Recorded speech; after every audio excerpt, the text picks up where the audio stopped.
Hey, everybody, welcome back to the Social Distance Show. My name is Ben Barber. I am your host, and yeah, I'm wearing a hat tonight because I can't get a haircut. And that was fine, but I wore a hat all day, and now I can't go back on that. So I'm just wearing a hat. That's that's it. I'm sorry. But more importantly, tonight we have a very special guest, a man who is near and dear to many, many hearts in Westerly, Crazy Chris DiPaola. Chris, how do you say your name? You can say it however you want, but the correct Italian pronunciation is DiPaola. DiPaola. I can't But believe that but I've been. most people say DiPaolo. I just say Crazy Chris. I think that's better. I think that was actually the name on my birth certificate, and then I changed it to Chris DiPaolo. Brian Sullivan says hi. Hey, Bri. Um, so this is speaking of crazy. It is an insane time in the world right now. Um, how has everything that's going on been affecting you and the radio stations?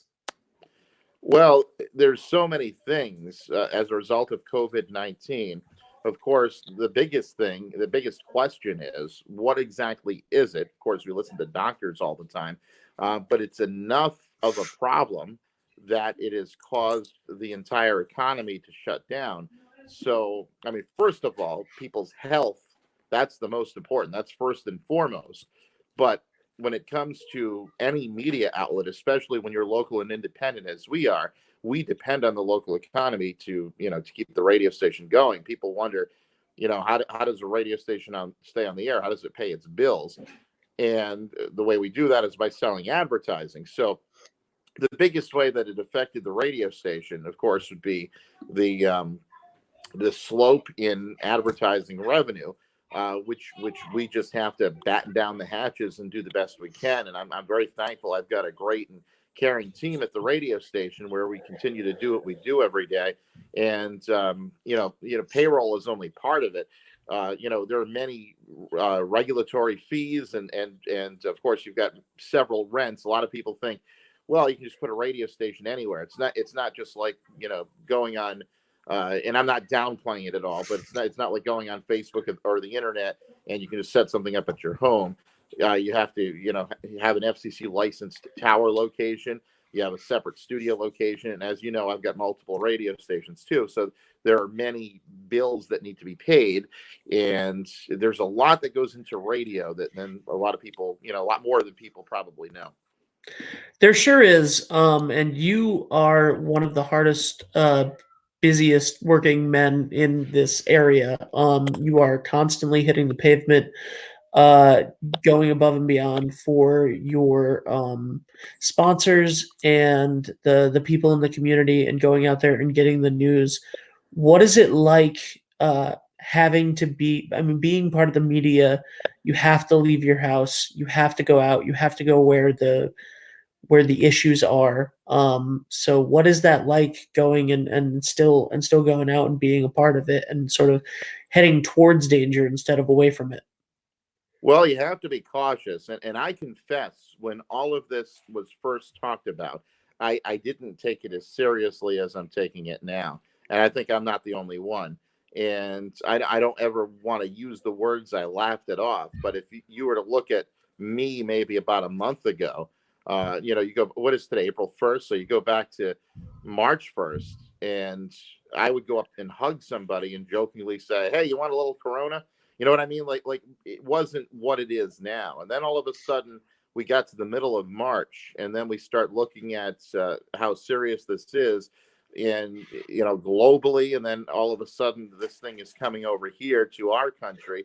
We have major sporting events being canceled. That's what happened first, because we carry all year long, thanks to Ken Collins and his crew, we carry high school basketball. In the fall, we carry high school football. So the Westerly Bulldog boys, they made it to the state playoffs, which is a big deal with the Rhode Island Interscholastic League.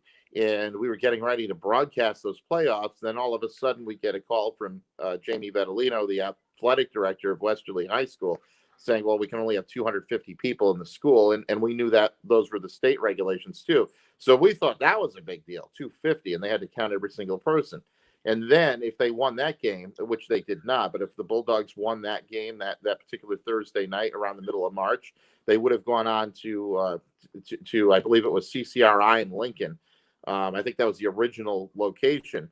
But then we heard, well, they're just going to play, but not in front of any spectators. And then after that, the whole thing was canceled. And then they canceled school. Then local governors on their own basis started closing down businesses. Of course, Connecticut started doing it a little more quickly than we did over here. And if you compare our own Rhode Island Governor Gina Raimondo to other governors, we're actually in better shape economically with the closures than they are in other states. So that's when it hit me. This is serious. And your question is, how does it affect me? Well, or affect us, I should say. And well, first of all, my thing I do every day is, Ben, I go into businesses, I knock on doors, and that's what we're taught. You're a Star Wars fan like I am. Remember in the Empire Strikes Back when Yoda says, "You must unlearn what you have learned."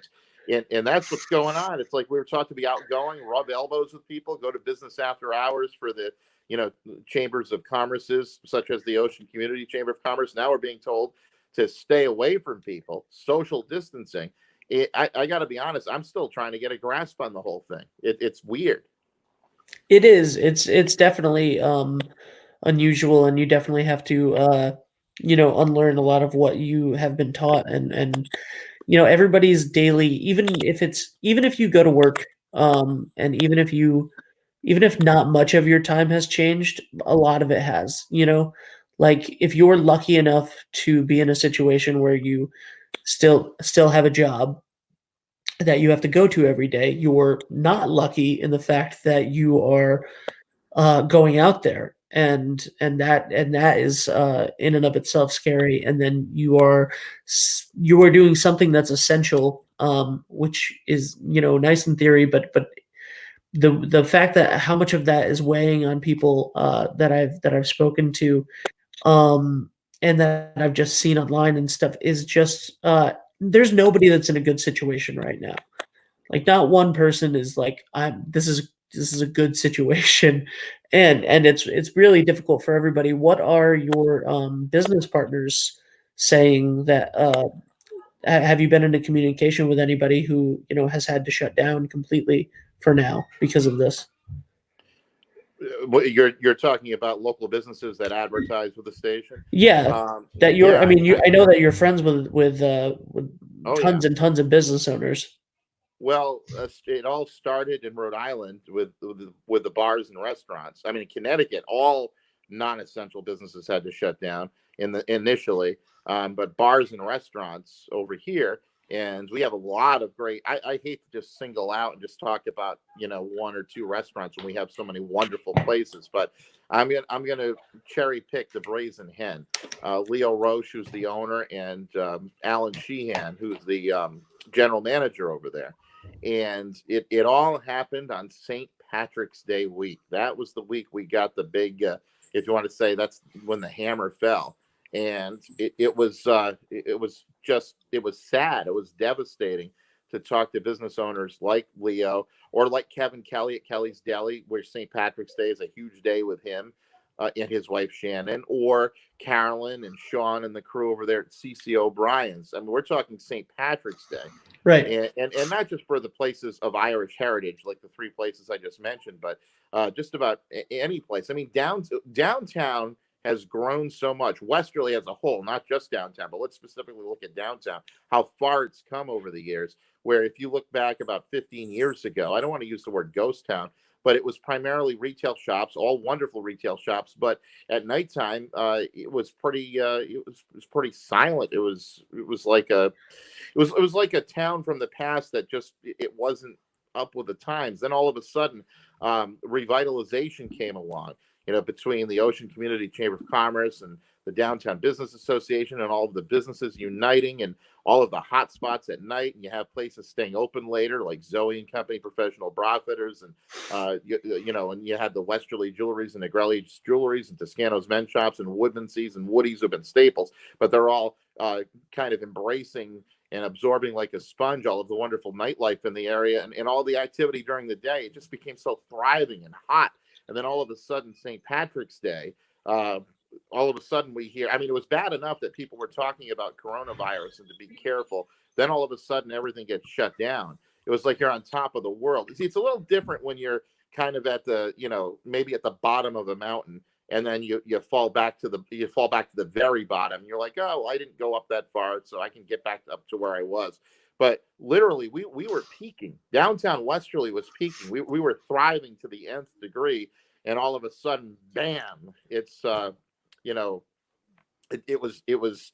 I try to stay positive. I hate to use the word devastating, but talking to somebody like Leo, it was very emotional, very very emotional for him. And I wanted to say the right words. It was just tough to come up with things to console these people because I can't even imagine what it's like. Yeah.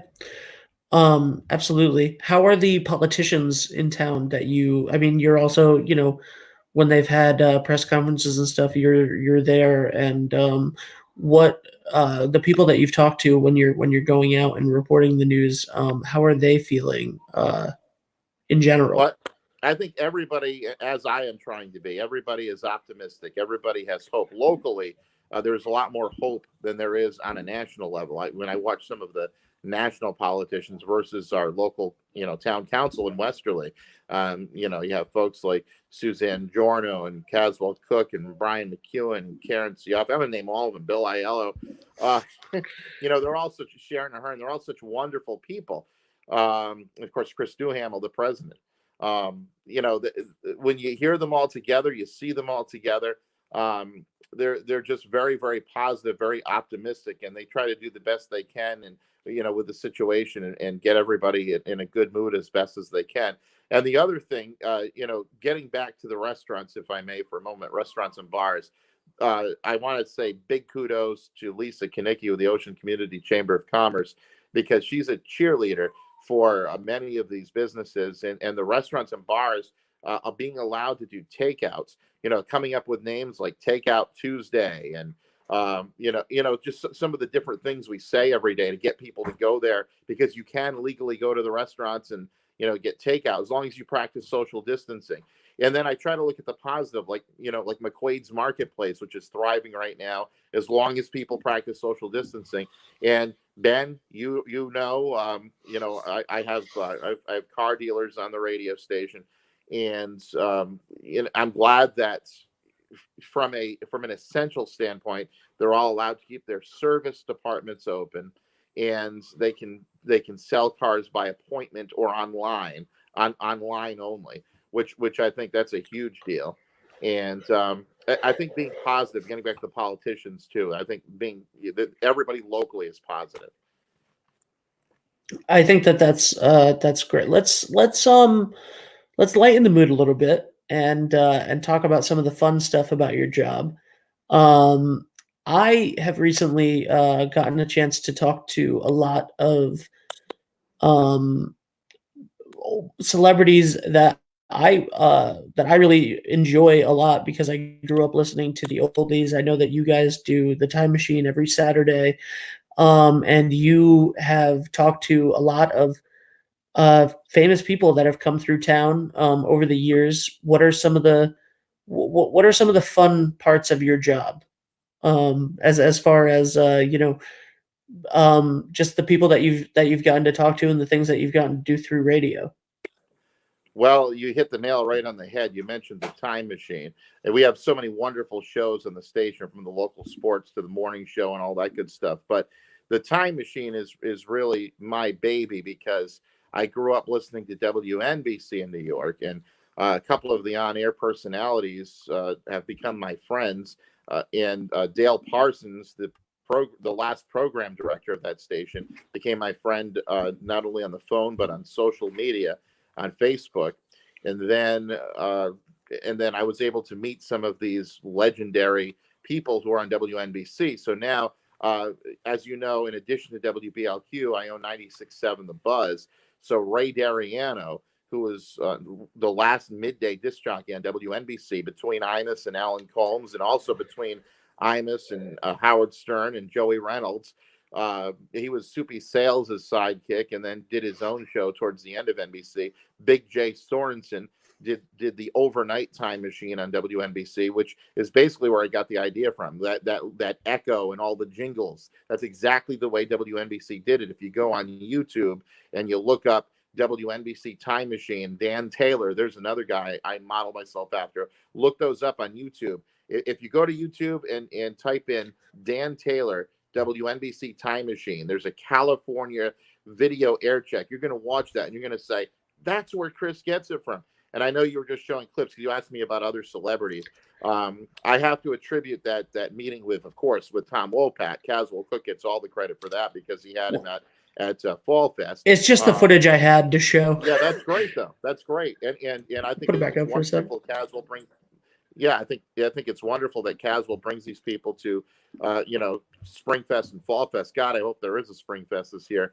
But I think that's a wonderful thing that he does. Also, some of the people who I've been able to meet, throughout the years, on my own, like we got to interview Quiet Riot once. We got to interview Roger Hodgson from Supertramp. Rick Springfield was a guest of ours once. Some I did with Caswell, some we've done on our own, and Lauren Kleinkopf has actually gotten some as well. So we've definitely had our share of celebrity stops, and of course I'm a radio nerd, so I consider all of those radio people of the past to be celebrities too, even though some of you might not know who the hell they are. I grew up with Big Jay Sorensen and Ray Dariano and Soupy Sales, who is no longer with us. And how about Bob Barker? Bob Barker, I didn't interview him in person, but I had the opportunity to have an interview with him on the radio with my friend Sue London in 2012. He was a spry 88 years young, and we still, on his birthday every year as a tradition, we replay that interview because, as you can see with a microphone here, that's the way Bob Barker held it. And I'm a big game show fan. Between the Mark Goodson, Bill Todman, organization, and which was a production company that owned game shows, and then of course Match Game and Price is Right, and Steve Conti, who's the auntie of DePonte Communications. He and I share our interest in game shows. And there's one other guy, I can't remember his name. He just loved game shows so much, and he was involved in getting me this microphone. And let's see, there's a B in his name and an S in his name, BS, and that's no BS. It's just like the name's not coming to me. You know who I'm talking about, Ben? I can't remember. I'm not sure. Could it be? I don't know. Could it be? Who is that? Brian Sullivan. and he answered for us. Yeah, that's right. And Brian is reminding us, because I just posted just yesterday, was Peter Marshall's birthday, who was the original host of the Hollywood Squares. And Steve Conti and I got to meet him in 2002 at Borders Book at the Providence Place Mall. So even though the picture, that was actually an old picture from MySpace, that's why the quality was so bad, but I posted it on Facebook yesterday. So yeah, it is really cool when you get to meet famous people. And I do have to give a lot of credit to having the radio stations, because when you say you've got radio stations, it makes it that much more appealing for celebrities to hang out with you. Yeah, it's certainly not my personality and charm. No, for sure. So we have a comment from Bonnie that says Westerly Meatpacking has been an amazing local business who has been able to rise to the challenges of this pandemic and still serve the community during this period, and has actually gained a loyal Connecticut family for life. I have never utilized their freezer package deal, pre-ordered and an easy pickup. Yeah, a lot of the businesses, like you were saying earlier, are shifting their business and making things happen for people. And Westerly Packing is an amazing Westerly business. My wife, who's standing behind me, was before we were about to have baby Stevie, our newest addition. She was a loyal employee of Westerly Packing over there. So that's right. Probably remember Lena, who's behind me, and because I'm at home right now, you can probably tell. You can tell this is not the confines of the radio station. But Lena actually was a an avid part of Westerly Packing. And Frank Hi. DeCaro is also Frank DeCaro, who owns D&V Mechanical, is also a wonderful sponsor of 96.7 The Buzz. And a lot of people know his advertisement as a weather forecast that says mostly cloudy with a chance of snow. Then tomorrow it'll be mostly sunny with a high of 80. That's, and people are like, what kind of weather forecast is that? But Frank DeCaro is another good one. Well, and Steve Sersosimo, just a little while, he said hello too. And he's had to evolve a bit because of what's going on. But there's a guy who really, anybody can do anything with their phones, and that's just mediocre. But you want a top-notch professional photographer, and we still have to have Steve do some pictures of baby Stevie. Nothing beats a professional photographer who knows their beep. You know what I'm saying? And Steve Sersosimo is definitely he's that guy. He's the professional. And when they finally open up restaurants and bars again, he's a marvelous performer, and he draws a crowd when it comes to belting out some tunes. He is wonderful. I got to film a wedding that he played at a couple years ago, which was very nice. And I hope they're still married, whoever they are. They are. They're very happily married. So that's awesome. And you know what, Frank? If you hold on to the end of this, Frank DeCaro, you've been watching the shows every night. You watched Ask Caswell every night.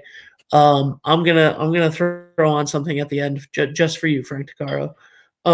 So can you say Mitsubishi? I can. You know what? I'm just gonna put it up. I'm just gonna do it now. Because if there's two bigger shills in this town than me and Chris DiPaola, I don't think that you could find them. Here we go. D&V, here's some free ad. Southern Rhode Island, right. Connecticut's leader in ducted and ductless air conditioning, heating, commercial refrigeration, furnaces, and window heaters. We are Mitsubishi Diamond Contractors and offer professional installations with a 12-year parts and compressor warranty. Call for a free estimate today. For over 15 years, your mechanical solution. D&V Mechanical. Fast, friendly, and ridiculously reliable. All right, now I figured out one of Caswell Cook's other ways to make money. He's helping Frank DeCaro out on the side. I saw a little glimpse of him in there working on an air conditioning system outside. Caswell? No, Caswell wasn't. That was all Frank. That was all Frank. Well, that was all Frank. There's one shot of Frank in there where he looks like that. Like he looks like he'd be Caswell's twin brother. I think that those are probably fighting words for Frank DeCaro, but or either that. That means in the year 2020, I no longer have 2020 vision. That's probably true. You're seeing this on. I mean, that's you. It's a very small screen that you just saw that on of a small screen. So. Don't worry about that. But I love how you make excuses for me. Thank you. I'm trying to cover for you the best that I can. We like to have fun. So is there anything you want to plug before we head out? Any obviously, they can find WBLQ. If you're not in your car or at work and you still want to listen to the radio station, you absolutely can. There's the WBLQ app. The WBLQ app is huge, and a lot of people use that. You can say, "Hey Alexa, play WBLQ." But our most recent addition in 2016, we acquired what is known as an FM translator license, which can rebroadcast. That's very nice. Thank you very much, Ben. You're welcome. But we acquired an FM translator license, and the expiration for building it was on November 15th. And in true Crazy Chris DiPaola style, I got it built by November 15th, right on the final day. So WBLQ, in addition to being on AM 1230, we're also loud and proud on FM as well, 103.1. So AM and FM, 1230 AM, 103.1 FM. WBLQ. And the other thing I would plug is that when it comes to, like right now, we've got the governor's press conferences every single day. I like to call them news conferences. John Parenti from our sister station in Coventry I-95.1. He gets upset when I call them press conferences because it sounds like we're talking about newspapers. So they're news conferences. That's more radio friendly. So every day at 1 o'clock, except for today, it was 2:30. We bring the governor on for you. And then, of course, we carry the Westerly Town Council meetings Monday night. And this Friday afternoon and every Friday afternoon that there have been these emergency press conferences as a result of COVID-19, you can catch the Westerly press conference on the radio. And for people on the go, it's very safe. At nighttime, you know, whether it's this show with Ben Barber or even Ask Caswell or one of the wonderful shows you produce, great to look at while you're at home and you're not distracting yourself. But when you're in your car, of course, the best way to do it is listening on the radio, or if you're multitasking and doing other things and you can't look at the picture, that's the great way to do it. So between you, who, by the way, Ben, you've got the face for video because you're very attractive. Me, on the other hand, I definitely got the face for radio. And I would say the only thing that's wrong with you right now is the fact you're wearing a Boston Red Sox hat. Other than that, you look perfect. Thanks, man. My hair is ridiculous right now, which is why I decided to keep the hat on, because I've had it on all day. And yeah, I had a phone call at 6:30 that I forgot about completely, which was not cool because it was one of the most famous people that I've ever spoken to in my life, but I forgot about it and didn't have time to fix my hair. So this is what you get tonight, Westerly. But so yeah, thank you very much, Chris. And Frank DeCaro is mad that you compared him to Caswell, for sure, which is just so run away from him now. If Frank DeCaro sold eyeglasses, I would be first in line to buy them from him, and while practicing social distancing, of course. Yes, absolutely. Thank you. Oh, I have a question for you. How did you guys were you able to cover on the radio the town council meeting now that the town council meeting is done with Zoom? Yes, and we did on Monday night, and the fact that that was their first time for all of them to do that, I have to applaud every single one of them. And even my good friend Brian McEwen, who admittedly is not technologically savvy, they all did, including Brian, all of you. You did a fantastic job. And for the first run, I thought it was great. And right now it's budget season too, and that's the other thing too. I equate what they're doing right now at the town council to, in Mark Goodson's words, driving down a mountain backwards while trying to entertain people, because trying to work on the budget and amidst the COVID-19 threat, they deserve a lot of credit for that. Whether you like politics or not, it's not an easy job, and I certainly wouldn't want to do it. I couldn't agree with that more. I do not want to do it. I don't want to have any part in it, but I enjoy letting other people talk about it on the computer. So thank you so much, Chris. Check out WBLQ, check out The Buzz, and in Coventry, check out I-95. 95.1, right? It's 95.1, right? That's it. I am a Chris DiPaola. That's right. But I'm a crazy Chris fan. I am. I'm a bigger Ben Barber fan than you are a crazy Chris fan. I've always been a fan of yours, Ben. I think you're doing a wonderful job. Thank you very much. You've always been very kind to me, and I really appreciate that. So thank you, Chris, and have a good night. You as well. Bye. And thank you, everybody, for watching. I hope you enjoyed this. Chris is always a joy to talk to, and I really hope you liked it. Stay safe out there. Tonight at 8 o'clock. Oh, you know what, Chris? Are you still there? Chris, hey. I'm here, but I'm not all there. I had to extend my microphone again. Yeah, go ahead. You know who I talked to today for way longer than I should have? Oh, you're welcome, Frank, for the airtime. You know who I talked to for way longer than I should have today? Terry Sylvester, who's going to be on, of course. Who's going to be on Ask Caswell tonight. And we called to test this. He called me to test this earlier today, and we ended up chatting for like 20 minutes. And I was dying laughing. That man is hilarious. Have you gotten a chance to speak to him? He's been here a bunch, right? You know, I haven't spoken to Terry Sylvester in a long time, but all I have to say is he ain't heavy, and he's not my brother. It was amazing. He's coming up at 8 o'clock. Thank you so much, Chris. You as well, Ben. Have a good one. Yeah, so stay tuned. 8 o'clock, Terry Sylvester from the Hollies on Ask Caswell. Ben actually has the right hat on. Yeah, I know. I do. I do. Sorry, Chris.